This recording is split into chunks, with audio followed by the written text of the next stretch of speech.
आत्ता इंडस्ट्रीमध्ये सगळ्यात मोठा प्रॉब्लेम हा आहे की सगळ्या ऑर्गनायझेशन्स ग्रो होत आहेत, इंडिया इज ग्रोईंग, आणि सगळ्यात महत्त्वाचा प्रॉब्लेम जो उद्योजकांना वाटतो तो हा की मॅनपॉवर आणि टीम कशी डेव्हलप करायची. त्यामुळे टीम आहे ती डेव्हलप करायची की बाहेरून जास्त स्किल लोकांना आणायचं. दिस इज द क्वेश्चन सगळेजण मला विचारतात, आणि त्यात चॅलेंज असा असतो की बाहेरून लोक आणले की आमचे जे आधीचे लोक आहेत, टीम आहे ती नाराज होते, आणि आतल्या लोकांना ट्रेन करायला वेळ लागतो किंवा काही लोकांना ग्रो व्हायचं नसतं.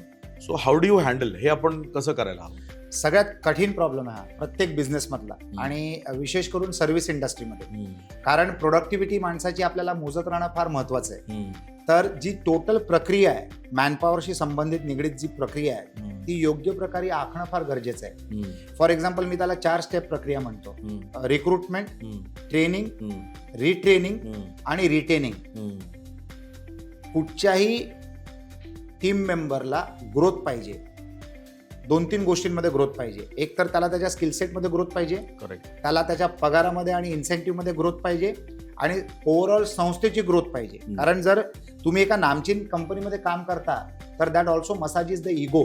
म्हणजे त्या एम्प्लॉयला बरं वाटतं की मी ज्या कंपनीत काम करतोय त्या कंपनीला पूर्ण जग ओळखतं. करेक्ट. तर तुमच्या ब्रँडिंग एक्सरसाइजमध्ये तुमच्या कंपनीचं पॉप्युलर होणं, मोठं होणं हे देखील तुम्हाला रिटेन्शनसाठी मदत करू शकतं.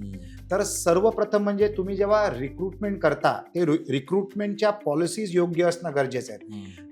ती फिटमेंट ज्याला आपण म्हणतो ना, एका कंपनीला मॅच करणाऱ्या चरित्राच्या व्यक्तीला आपल्याला आणणं फार महत्वाचं आहे. प्रत्येक कंपनीचं देखील एक चरित्र असतं. तर it is a matching of चरित्र, जे तुम्ही ग्रॅफोलॉजीमध्ये चेक करता. रिक्रुटमेंटच्या अगोदर जे तुम्ही कल्चर मॅच करता किंवा कल्चर फिट करता ते करणं फार महत्वाचं आहे. तर the step 1 is recruitment, step 2 is training, step 3 is retaining, आणि स्टेप 4 इज रिट्रेनिंग.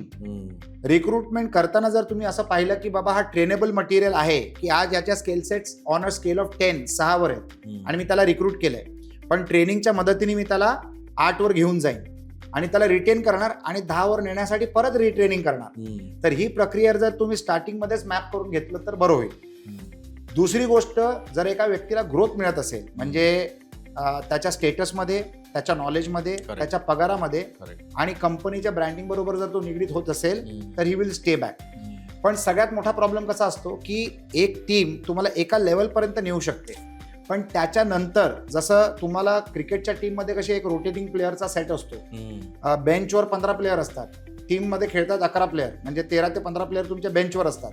तर तिथे सुद्धा रोटेशन होत राहतं, किंवा तुम्ही नवीन प्लेअरला सुद्धा टीममध्ये आणता पुढच्या मॅचसाठी. त्याच प्रकारे तुम्हाला ते करावं लागतं. परंतु तुमच्या ट्रेनिंगमध्ये एक भाग असा असला पाहिजे की प्रत्येक टीम मेंबर कंपनीच्या हिताचा असणं गरजेचं आहे.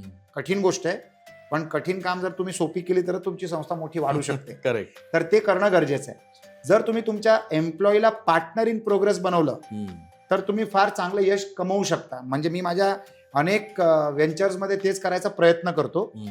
कधी पण तुम्ही 100% यशस्वी होणार नाही.